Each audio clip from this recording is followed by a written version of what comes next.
नमस्कार. पुन्हा एकदा चर्चा करण्यासाठी आपण एकत्र आहोत. चर्चेला सुरुवात करण्यापूर्वी मला काही जुन्या आठवणी करून द्यायच्या आहेत. 350 वर्षापूर्वी एका संतांनी काही ओळी लिहून ठेवल्या, काही कृती करून ठेवली. तुका म्हणे नाही जाती सवे काम, ज्याचे मुखी नाम तोची धन्य. तुकारामांचा हा अभंग आपल्या सगळ्यांना आठवणीत असेल, प्रत्येकाला लक्षातही असेल. तुकारामांनी जातीशिवाय भक्ती होऊ शकते हे वारंवार सांगितलं. त्याच्याही आधी अजून काही वर्ष म्हणजे 750 वर्षापूर्वी ज्ञानेश्वर नावाचे एक संत होऊन गेले आणि त्यांनी सुद्धा हा जातींचा विचार त्यागण्याचा सल्ला दिला. या सगळ्या संतांच्या विचारातून ज्ञानेश्वरीचा 9वा अध्याय अख्खा त्याच्यावरच आहे. या सगळ्या संतांच्या विचारातून एक गोष्ट स्पष्ट होते की हा जातीयवाद कोणालाच मान्य नव्हता. पण आता जाती अंताची चळवळ सुरू करत करत एखाद्या विशिष्ट जातीचा अंत करायचा अशी ती चळवळ होऊ लागली आहे का, असा प्रश्न पडल्याशिवाय राहत नाही. हा प्रश्न यासाठी पडतोय की नुकतंच समाज माध्यमावरती एका पुरोगामी पत्रकारांनी, ज्यांनी आपल्या मुलाचं आडनाव देखील त्यागलेलं आहे, ज्यांनी आपल्या मुलाची जात आपल्या TCवरती लिहिलेली नाही, अशा पुरोगामी पत्रकार हेरंब कुलकर्णी यांनी एक पोस्ट टाकली आहे. पोस्ट ते नेहमीच टाकतात, पण यावेळेसची पोस्ट जराशी अगतिकतेची आहे, असहाय्यतेची आहे, हरल्याची जाणीव होणारी आहे. ज्या विचाराची पालखी आपण खांद्यावर घेतली तोच विचार त्या विचाराची पालखी वाहणाऱ्या माणसाची जात काढणार असेल आणि त्यावरून त्याला लक्ष करणार असेल तर थोडंसं हरल्यासारखं वाटणारच. हेरंब कुलकर्णीची ही पोस्ट, हे विचार प्रातिनिधिक आहेत. खरं तर पुरोगामी चळवळीतल्या अशा माणसांना अशा स्वरूपाच्या ट्रोलला सामना करावा लागला, त्याला हे सगळं सहन करावं लागलं तर त्याच्या मनात जी भावना व्यक्त होत असते ती खंत म्हणून अशा स्वरूपाच्या याच्यातून समोर येते. ही पुरोगामी चळवळीची शोकांतिका आहे का, असा प्रश्न आपल्याला पडल्याशिवाय राहत नाही. आणि यावर साहजिकच चर्चा करावीशी वाटते, कारण ज्या जातीचा माणूस त्याच जातीचा प्रतिनिधित्व करत असतो का, असं जर होत असेल तर ही खरंच पुरोगामी चळवळीची शोकांतिका म्हणावी लागेल. हेरंब कुलकर्णींनी व्यक्त केलेली भावना अशी शोकांतिका ठरते का? एक छोटीशी दुरुस्ती फक्त करून आपण पुढे जाऊयात. हेरंब कुलकर्णी पत्रकार असण्यापेक्षा जास्त शिक्षक क्षेत्रात त्यांनी जे काम केलेलं आहे आणि त्याच्या खंत त्यांनी व्यक्त करत असताना एक मुद्दा तो त्याच्याशी जुळतो की तळागाळातले ज्यांच्यापर्यंत आत्तापर्यंत शिक्षण पोहोचलं नाही किंवा शाळाबाह्य मुलं किंवा ह्या सगळ्यांच्या बाबतीमध्ये हेरंब कुलकर्णी काम करत आहेत. आणि हेरंब कुलकर्णींची खंत अशी आहे की अशासाठी मी काम करतो आहे ज्याचा माझ्या जातीचा तर काही संबंधच नाही, वर्षानुवर्ष ज्यांच्यापर्यंत शिक्षण पोहोचलं नाही आणि नेमकं माझ्यावरतीच माझ्या जातीवरून आरोप केला जातो. दुसरा एक तुम्ही ज्ञानेश्वरांचा संदर्भ सांगितला, त्यांच्या बरोबरीचेच संत, त्यांच्या काळात त्यांच्यापेक्षा ज्येष्ठ असलेले नामदेवांनी एक इतकं स्पष्ट सांगून ठेवलेलं आहे जातीच्या बाबतीमध्ये, कुश्चल भूमीवर उगवे तुळसी, अपवित्र तियेसी म्हणू नये, काक विष्ठे माझी उगवे पिंपळ, तया अमंगळ म्हणू नये, नामा म्हणे आहे जातीचा मी शिंपी, उपमा जातीची देऊ नये. 700-750 वर्षापासून संतांनी, वारकरी संप्रदायांनी इतकं स्पष्ट आणि कुठंही वैचारिक गोंधळ न घालता आपल्यासमोर मांडलेलं असताना आज आपण परत ह्याच्यामध्ये अडकून बसतो आहोत. हेरंब कुलकर्णींची जी खंत आहे ती थोडीशी अजून त्याला एक वेगळी शोकांतिका आहे.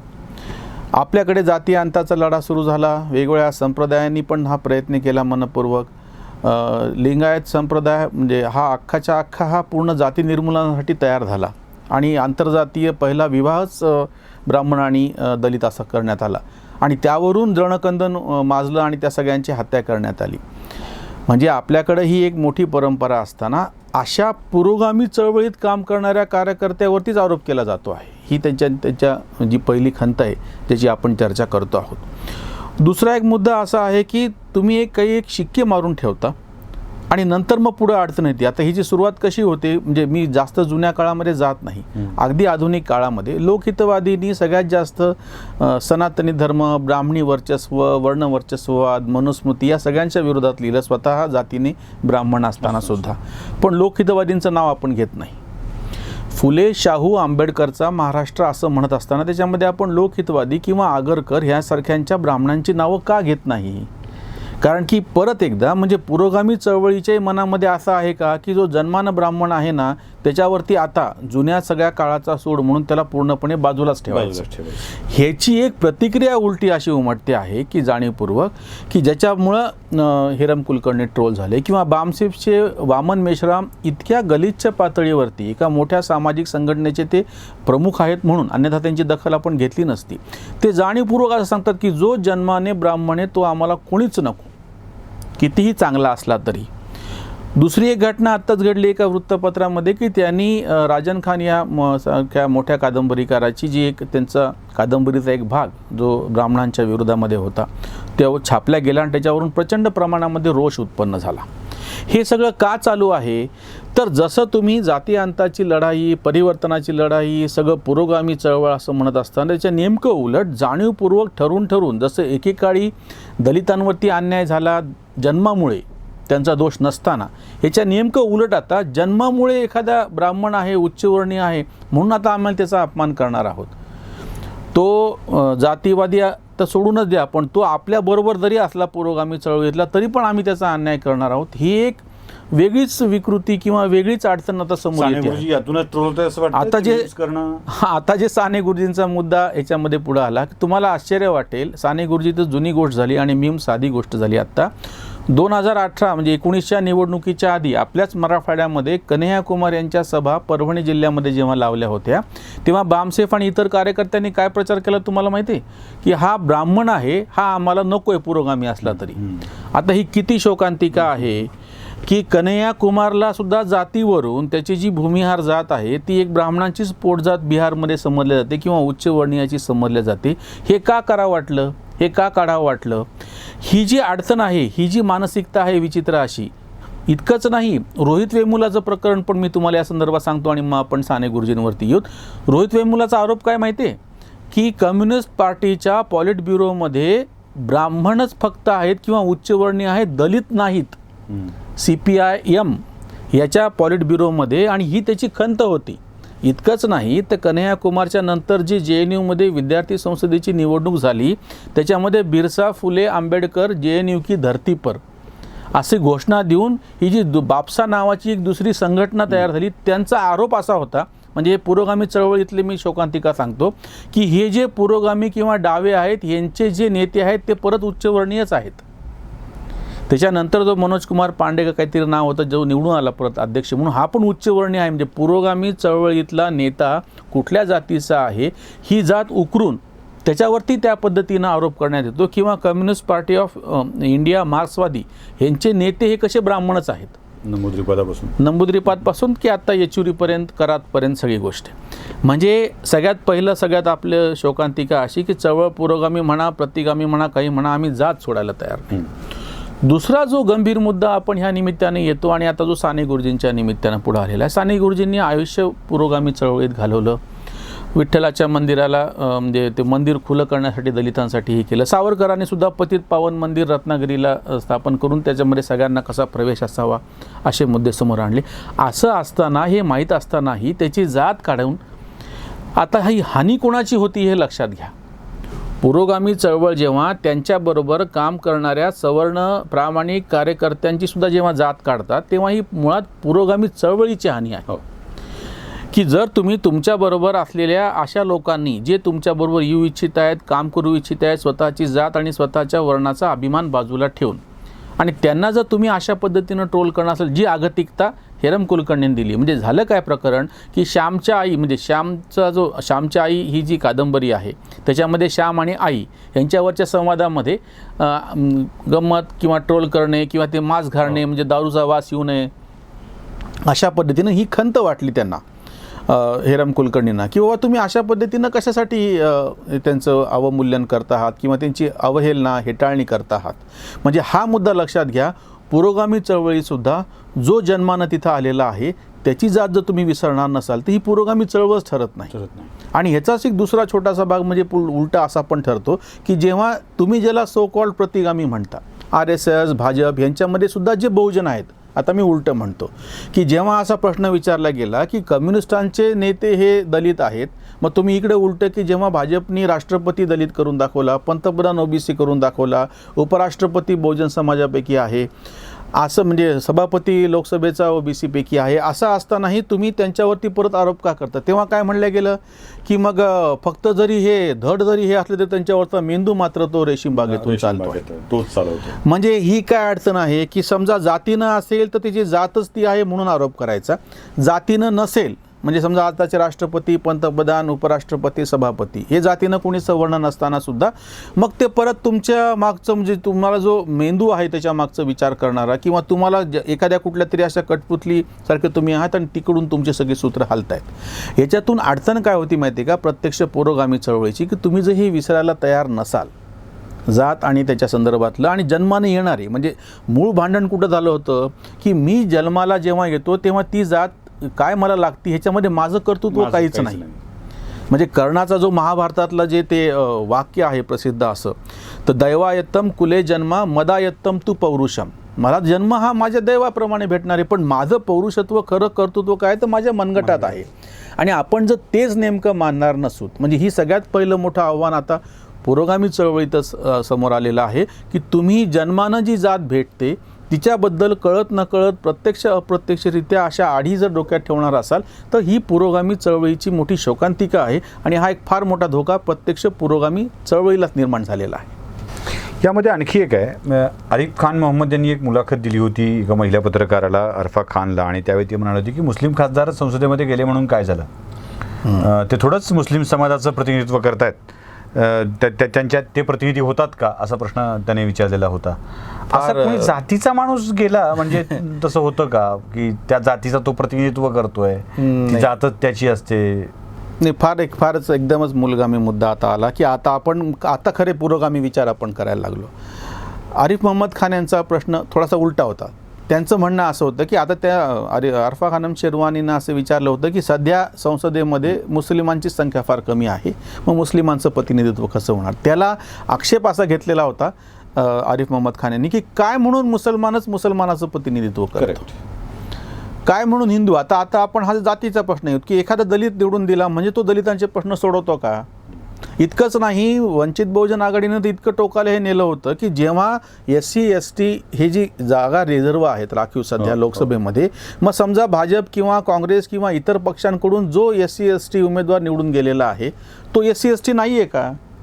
म्हणजे तुमच्याकडून ज्याला तिकीट भेटलं तोच फक्त दलितांचं वंचितांचं प्रतिनिधी करतो आणि दुसऱ्या पक्षाकडून जर दलित वंचित उभा राहिला, मधुकर पिचड हे आदिवासी नेते राष्ट्रवादीमध्ये होते, विरोधी पक्ष नेते होते, मंत्री होते, पण ते आदिवासी नाहीत का, तर ते राष्ट्रवादीचे नेते आहेत म्हणून. आणि समजा यांच्याकडून किंवा सुशील कुमार शिंदे हे काँग्रेसमध्ये आहेत म्हणून दलितांचे नेते नाहीत, पण समजा सुशील कुमार शिंदे प्रकाश आंबेडकरांच्या बरोबर असले असते तर मात्र ते दलित झाले असते का. त्याच्यामुळं सगळ्यात पहिले आपल्याला गांभीर्यानं आता असा विचार करावा लागेल. आरिफ मोहम्मद खान यांनी तर फार मोठ्या प्रमाणात ही चर्चा केलेली आहे, सप्रमाण त्यांनी बऱ्याच गोष्टी सिद्ध केलेल्या आहेत की आपल्याच जातीचा माणूस आपल्याच जातीचे प्रश्न मांडेल असं नव्हे.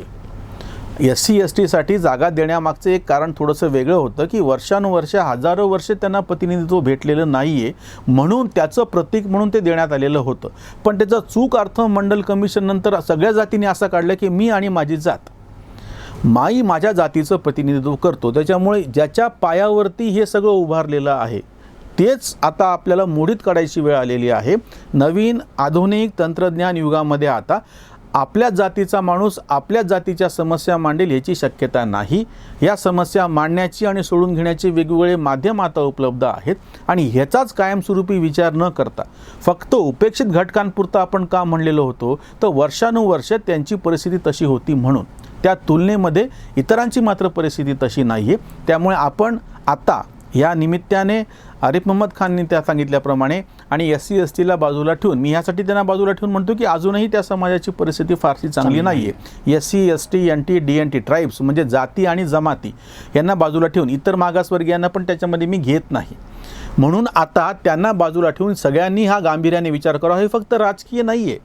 म्हणजे समजा एखादा बहुजन समाजाचा डॉक्टर आहे म्हणजे तो बहुजन समाजाच्या पेशंटवरती नीट उपचार करेल का?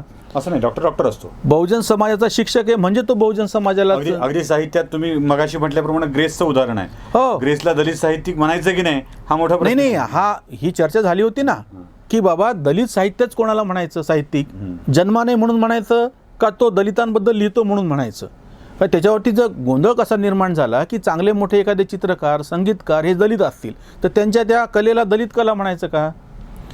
किंवा का उलटं की जो जन्मानं दुसऱ्या कुठल्या जातीचा आहे पण प्रश्न मात्र तो दलितांचे मांडतो आहे. आणि मग दुसरा गंभीर प्रश्न असा निर्माण होतो की बाबा कबीरासारखा ज्याची जातच माहिती नाही. बरं, ते तर जुनं उदाहरण झालं. नारायण सुर्वेचं उदाहरण आत्ताच आहे.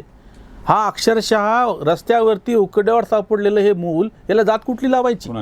मग त्यांच्या साहित्याला कशामध्ये मोजणार तुम्ही? त्याच्यामुळे आज अतिशय गांभीर्याने अतिशय जबाबदारीनं आपण असं मांडायची वेळ आलेली आहे की जो ज्या जातीमध्ये जन्माला येतो ती त्याची जात एका काही गोष्टींपुरती अपरिहार्य म्हणून आपण बाजूला ठेवूयात, पण सार्वजनिक व्यवहारामध्ये मात्र ह्या जातीला मर्यादा घालून बाजूला ठेवून त्याचा विचार आपण इथे करायची गरज नाही. आपल्याला प्रत्यक्ष जो पुरोगामी विचार, जे परिवर्तनवादी चळवळ, जी आधुनिक आपल्याला मूल्य स्वीकारायची आहेत त्यांच्यापुरताच तो विचार केला पाहिजे. जन्मजातीपुरता आपण विचार करून आपले प्रश्न सुटणार नाहीत, उलटं जटिल होतील. या सगळ्यामध्ये आणखी एक गोष्ट ती चिंता स्वरूपातली वाटते की अशा टीका जर सामाजिक पातळीवर व्हायला लागल्या, अशा स्वरूपाची ट्रोलिंग व्हायला लागली, खच्चीकरण करणं चालू झालं तर उद्या चालून या सामाजिक कार्यकर्त्यांच्या मनामध्ये आपण ते काम करावं अशी भावना येईल का? आणि असे कार्यकर्ते तरी किमान तयार होतील का असं वाटतंय तुम्हाला की त्या भावनांचंच खच्चीकरण होऊन जाईल, ते अर्भकच कार्यकर्ता होण्याचं गर्भात मरून जाईल? क्या बात. हेरम कुलकर्णींची खंत तीच आहे की घरीच बसून राहावं वाटतं, आता काहीच काम करावं वाटत नाही. तर माझं असं त्याच्यावरती अतिशय स्पष्टपणे असं म्हणणे, चळवळ कुठली असो त्याला प्रतिगामी पुरोगामी असं कुठलंही नाव आणि शिक्का न देता सगळ्यात पहिल्यांदा आपण आताच्या ह्या नवीन काळामध्ये जिथं जिथं शक्य आहे तिथे, मी परत जबाबदारीने हे वाक्य वापरतो, ज्या ठिकाणी जर कोणाला आवर्जून वाटत असेल की आपली जात सांगावी तर त्या ठिकाणी ठीक आहे, त्याचं वैयक्तिक काही गोष्टी असतात, कुटुंब, लग्न आणि अशा कितीतरी गोष्टी अजूनही आहेत की जिथे जात पाळली जाते आणि आपण काही असं हटातटीनं सुधारणा घडून आणू शकत नाही. याच्यासाठी वारकरी संप्रदायाचं उदाहरण फार अप्रतिम आहे की वारकरी संप्रदायाचं हे लक्षात आलं की आधी महानुभाव आणि लिंगायत दोन जे आपल्याकडे धार्मिक क्रांती झाल्या त्या लोकांना तितक्या प्रमाणामध्ये भावल्या नाहीत, त्याचा प्रचंड मोठ्या प्रमाणात विरोध झाला. म्हणून समाज परिवर्तन करायचं असेल तर आपल्याकडे शांतपणे करण्याची पद्धत आहे. म्हणून ज्ञानेश्वर, नामदेव, एकनाथ, तुकाराम ह्या सगळ्या संतांनी त्यांच्या पद्धतीनं एक पॅन्ड असा घालून दिला की जे चालू होतं ना त्याला फारसा विरोध न करता जिथं शक्य आहे त्या ठिकाणी त्यांनी पूर्ण बदल घडवून आणला. आणि आज अशी गोष्ट आहे की वारकरी संप्रदाय की ज्यानं पारंपरिक असलेलं सोवळं नाकारलं, यज्ञ याग गुरु करणे नाकारलं, त्याच्यानंतर ती इतकं साधे त्यांचा जो देव आहे तुम्ही लक्षात घ्या आणि हा विचार आपण केला पाहिजे या संदर्भात की हा देव बाकीच्या देवांपेक्षा वेगळा आहे. ह्याच्या हातामध्ये शस्त्र नाहीत, ह्याचं वाहन नाही, हा विटेवरती उभा आहे आणि हा काही कोणाला शाप देणारी अशी देवता नाही आहे. पाप देणारी, शाप देणारी, नवसानं प्रसन्न होणारी, नवस फेडला नाही म्हणून कोपणारी देवता नाही आहे ती विठ्ठल. त्याच्यामुळे आता म्हणजे ही टीका करतात जेव्हा संतांवरती की संतांनी महाराष्ट्राला टाळकुटं बनवलं, संतांनी महाराष्ट्र घडवला का बिघडवला, ते हे विसरतात की आपल्या संतांनी एक उदाहरण घालून दिलं होतं की समाज सुधारणा कशा पद्धतीनं करता येते. आमच्याकडं आक्रस्ताळे पद्धतीनं समाज सुधारणा करता येत नाही. म्हणून आपण आता जातीच्या बाबतीमध्ये ज्याला पाळायची त्यानं त्याच्यापुरती आणि वैयक्तिक घरापुरती पाळ असं म्हणून, कारण की ते समूळ आपण काढायला गेलो तर प्रत्यक्षामध्ये ते जात नाही, म्हणून ती बाजूला ठेवा. पण सार्वजनिक जीवनामध्ये त्याचं अस्तित्व शक्य तितकं आपण कमी कमी कसं करत जाता येऊ शकेल हा एकमेव मार्ग आपल्याला उपलब्ध आहे.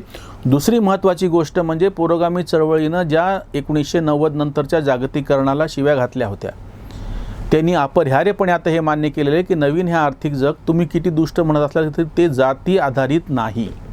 एकदा तुम्ही अर्थव्यवस्थेला महत्त्व दिलं की आपोआपच तुमचे जाती आधारित जी रचना होती ती बाजूला पडते. म्हणजे एका अपार्टमेंटमध्ये आज सरधोपटपणे काही ठिकाणी तुम्ही जाणीवपूर्वक दुसऱ्या जातीच्या लोकांना प्रवेश दिला नाही हे खरं आहे, पण आताही जर फरक असेल, फरक नसेल तर कुणीही बिल्डर असं म्हणत नाही की बाबा मला अर्धे पैसे दिले तरी चालतील पण मी माझ्या जातीच्याच लोकांना फ्लॅट देणार आहे, पण त्याच्यापेक्षा जी आहे ती किंमत देणारा दुसऱ्या जातीचं मला चालत नाही. ढोबळमानानं, हे काही बारीक बारीक उदाहरणं घेऊन मी म्हणत नाही, किंवा शहरी व्यवस्थेमध्ये तुमच्या असं लक्षात येईल वेगवेगळे व्यवसाय आणि हे करत असताना जातीचा कस्टमर आहे की नाही हे कुणी बघत नाही, बघितल्या जात नाही किंवा बघितल्या जाऊ नये ही अपेक्षा आहे. त्याच्यामुळे आता आपल्यासमोर पुरोगामी असा एकमेव मार्ग शिल्लक आहे की ह्या जातीचं अस्तित्व मर्यादित करून, मी असं ढोंगी म्हणणार नाही की संपून जाईल, आणि ते संपतही नसतं, ह्या जातींचं म्हणजे जन्मजातीचं अस्तित्व मर्यादित करून आपण सार्वजनिक जीवनामध्ये आपला विकास आणि आपल्या स्वतःची भागाची देशाची प्रगती करत असताना या गोष्टी बाजूला ठेवून कसं समोर जाऊ शकू ह्याचा विचार करावा लागेल, आणि हाच एकमेव मार्ग आता आपल्या हाताशी शिल्लक आहे. संन्यासाचं पोर म्हणून ज्याला हिणवलं आणि ज्यांनी आपल्या आईवडिलाला याच हिणवल्यामुळं आपल्याच जातीच्या माणसामुळं गमावलं, त्या ज्ञानेश्वरांनी कार्यकर्ता होणं सोडलं नाही. गाथा इंद्रायणीच्या डोहात बुडवून टाकली तरी तुकारामांनी त्यांचं कार्यकर्ता होणं सोडलं नाही. आंबेडकरांचा छळ अन्वनित झाला पण त्यांनी आपल्यातला कार्यकर्ता मरू दिला नाही. बायको सहित स्वतःच्या अंगावर ज्योतिबांनी शेण झेललं पण त्यातला कार्यकर्ता मरू दिला नाही. म्हणूनच जातीपातीच्या चौकटी सोडून ही माणसं मोठी झाली, जगावेगळी झाली. आता असा शेण, असं इंद्रायणीचा डोह आणि अशा स्वरूपाची झोळीत पडणारी आग प्रत्येक ठिकाणी कार्यकर्त्याला मिळणारच आहे. ही झेलूनसुद्धा आपला मार्ग आपल्याला सोडता येणार नाही. त्यामुळं हतबलता सोडा, असेल त्या ठिकाणाहून, असेल त्या शस्त्रांनीशी कामाला सुरुवात करा. यश नक्कीच तुमचं असेल ही खात्री बाळगूया. केवळ कार्यकर्ता हतबल होऊ नये म्हणूनच श्रीकांतजींसोबत आपण ही चर्चा केलेली आहे. चर्चा पाहत राहा. अनलायझरला सबस्क्राईब करा, लाईक करा आणि ही चर्चा शेअर करायला विसरू नका. नमस्कार. अनलायझरचा हा व्हिडिओ कसा वाटला ते नक्की कळवा. लाईक, सबस्क्राईब करायला विसरू नका. बेल आयकॉन नक्की दाबा. आपली भावना आमच्यापर्यंत नक्की पोचवा.